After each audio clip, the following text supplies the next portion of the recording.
Hi everyone, good morning.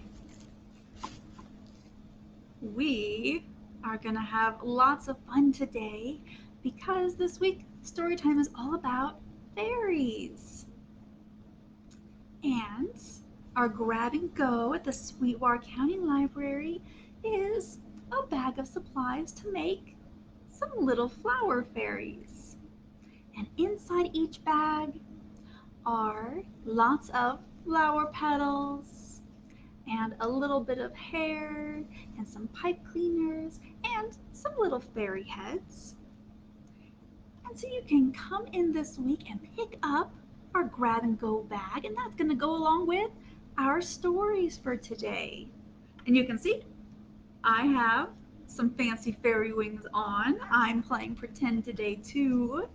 And the first book we're going to read is called Alice the Fairy, and this is by one of my favorite authors, David Shannon. And let's look at the cover of Alice the Fairy. Do you see the little girl on the cover of this book? And she has fairy wings on, just like me. And she has a magic wand. And she's even wearing a tiara. And what's she doing? She's chasing a frog. Good morning, everyone. All right, let's read this first book about fairies, Alice the Fairy. My name is Alice and I'm a fairy. I'm not a permanent fairy. I'm a temporary fairy. You have to pass a lot of tests to be a permanent fairy. I have wings so I can fly. I can't fly very high yet, but I can fly really fast. Do you ever feel like you can run super fast? This is my magic wand.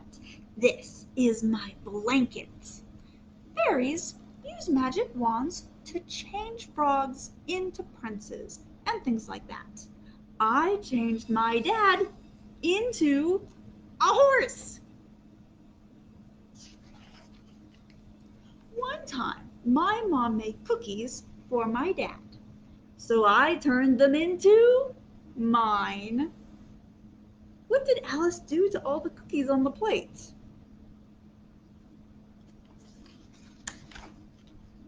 I felt bad about the cookies, so I thought I'd whip up a new outfit for my dad. Did I tell you he's the Duke of Morningside Drive? Well, he is. Let's see, she's going to make a plaid velvet shirt and golden sparkly pants and purplish pinkish shoes. My favorite color. But clothes were too hard, so I made him a crown instead. Look at that. I bet you could do that at home too. With my magic wand, I can make leaves fall from trees. I can draw pictures in water. Sometimes I use my magic wand to disappear, but that's kind of scary. I'd rather use my blankets. Do you ever do that? Do you ever cover up with a blanket and hide? That's good for hide and seek. Of course, I also have a magic mirror. Mirror, mirror on the wall, who's the fairest of them all? Well, what do you know? It's me, Alice. Thank you, mirror. Fairy dust is very useful. I use it to turn oatmeal into cake. Do you know what she's sprinkling on top of her oatmeal? Can you guess what she's pretending is fairy dust? Do you think it's sugar? Maybe. Casting spells is another important part of being a fairy. Watch me make my dog float on the ceiling. Ready to do some magic? Hocus pocus croakin' docus. He's not floating yet. Howlin' towlin' riggin' falcon. Is he floating yet? Doggin' floggin' biggin' noggin. Okay, that one needs a little work. But a fairy must be very careful with magic. Once I accidentally turned my white dress into a red one. That made the Duchess so mad she locked me in the tower forever. I got away though. A fairy's life is filled with danger. Broccoli is often poisoned by the wicked Duchess and should never be eaten. Fairies also hate baths. I like to turn my bathwater into strawberry jello. That would be fun. But I don't know how yet. You have to be a permanent fairy to do tricks like that. They go to advanced fairy school to learn how. Oh, look at all of the big fairies. They all know how to fly. I'm supposed to learn how to make my clothes get up off the floor and dance around and line up in the closet. I'm not very good at it though. I'll probably be a temporary fairy forever. The end. It's so much fun to pretend things, isn't it? Like my fairy wings I have on today. And we are going to read another book. But this is one that you can read with me at home, and we're going to do some hand motions. This book is called Little Bunny Foo Foo, and it's about a good fairy. And so we're going to do some motions for Little Bunny Foo Foo. We're going to make some bunny ears with 2 fingers, and he's hopping through the forest. And then we're going to scoop up a field mouse, and we're going to bop him on the head. Boop. And then the good fairy comes down and she says, Little Bunny Foo Foo, I don't want to see you hopping through the forest, scooping up the field mice, and bopping him on the head. All right, are you ready? Oh no. He is so naughty. Look at this. Can you see? He is making mud.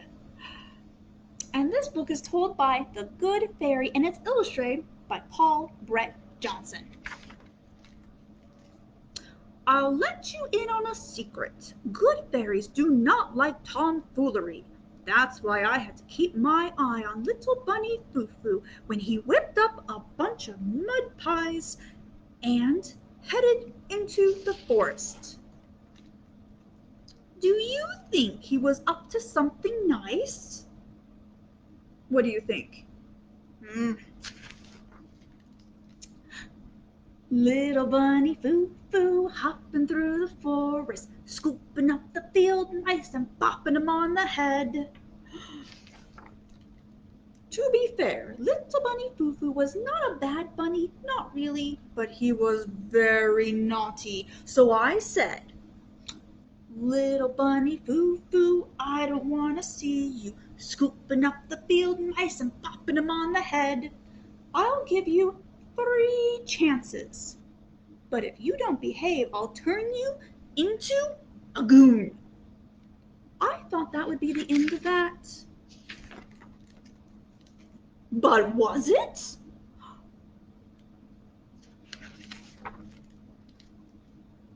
Little Bunny Foo Foo hopping through the forest, scooping up the woodchucks and bopping them on the head. Some bunnies just won't listen, so I said, Little bunny foo-foo, I don't wanna see you scooping up the woodchucks and bopping them on the head. I'll give you 2 more chances, and if you don't behave, I'll turn you into a goon. It's not polite going around bopping folks. Do you think he listened?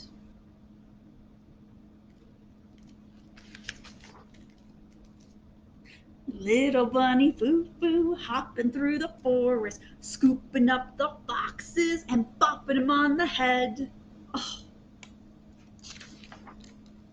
Now, I was getting more than a tad cross, so I said, little bunny foo-foo, I don't want to see you scooping up the foxes and bopping them on the head. You've got one last chance, and if you don't behave, I'll turn you into a goon. I mean it. This head bopping will not, I repeat, will not do. Do you think he behaved?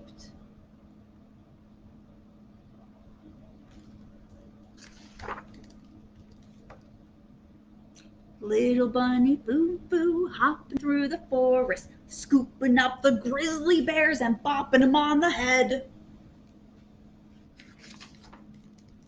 You know, a good fairy can only take so much, so I said, little bunny foo-foo, I don't want to see you scooping up the grizzly bears and bopping them on the head. I gave you 3 chances and you didn't behave, so now I'm going to turn you into a goon. Whoa, that's some serious magic. What is he gonna look like? Like they said, hair today, gone tomorrow. The end. That's a really silly book, isn't it? So let me tell you about the flower fairy bags, and inside are lots of flower colors. Let's see, I see some yellow and red and blue, and there's some white, and if we peek, there's some purple and some pink, and of course, lots of green leaves. And inside is everything that you're gonna need to make your flower fairies. This one looks like she has a big, beautiful dress on, and look at her flower hats. And look at this one. He looks like he's wearing a hat too. And he has little shoes on. They all have different things inside the bags, so you can make your flowers fairies look different all over, and you can hide them outside in your garden, or you can put them in your house. And at the other 2 libraries, at the White Mountain Library, they have a grab and go bag called Summer Days, and it's full of, it looks like crafts and science experiments. And then at the Rock Springs Library, their grab and go bag is mythical creatures, and they have a really cool dragon puppet. That looks really neat. And we're gonna read one more book. And this one's fun because I think I will need your help at home. It's called No, Gnome. And he's a gnome. He's a kind of fairy folk as well. And when he does something naughty, you have to go like this. You put your hands on your face and you go, no, gnome. And this book's by Ashlyn Anstey. Ready? We'll practice. No, gnome. The students at Green Thumb Elementary had been working hard on their garden all year. Finally, it was almost ready to harvest and everyone was excited.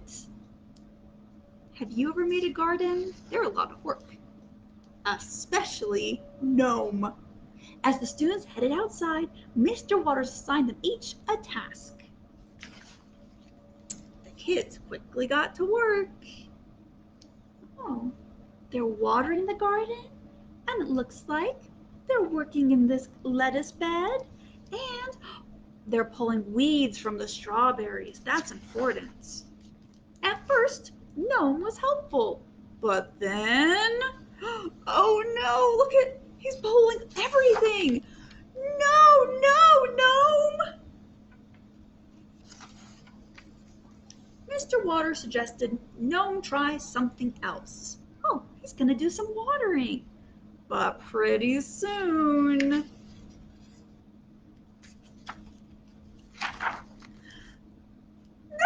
no, Gnome!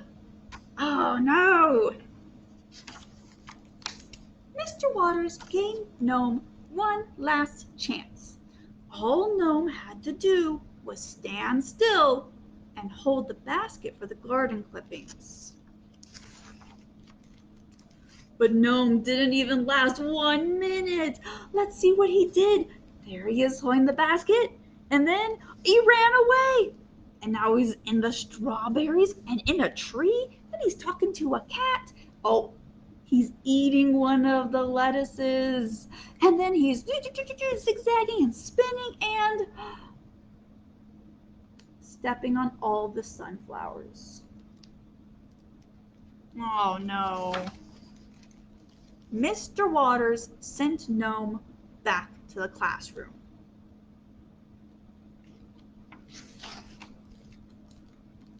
When the other kids returned, no one said hello. At recess, no one would play with him. And at the end of the day, no one said goodbye. I think he hurt their feelings when he hurt the garden. Gnome was blue. How could he show his friends that he was sorry? Look at that. He's fixing all of the things that he wrecked in the garden. The next day, Gnome couldn't wait to get back to the garden. The other kids were dreading it. But when they went outside, oh, Gnome! The students got to work picking their harvest bounty. Gnome was helpful most of the time. The end. Well, I hope that you enjoyed joining me today for Fairy Story Time. Remember, you can come to all of the libraries for our grab and go bags full of lots of fun stuff. I had a good time reading to you, and I will see you next week. And make sure to tune in for all of our other fun story times. Stories with Sunny on Friday morning, Crafting with Constance on Thursday, and Mr. Aaron will be right here today at 2 p.m. reading to us from a chapter book. Bye, everyone.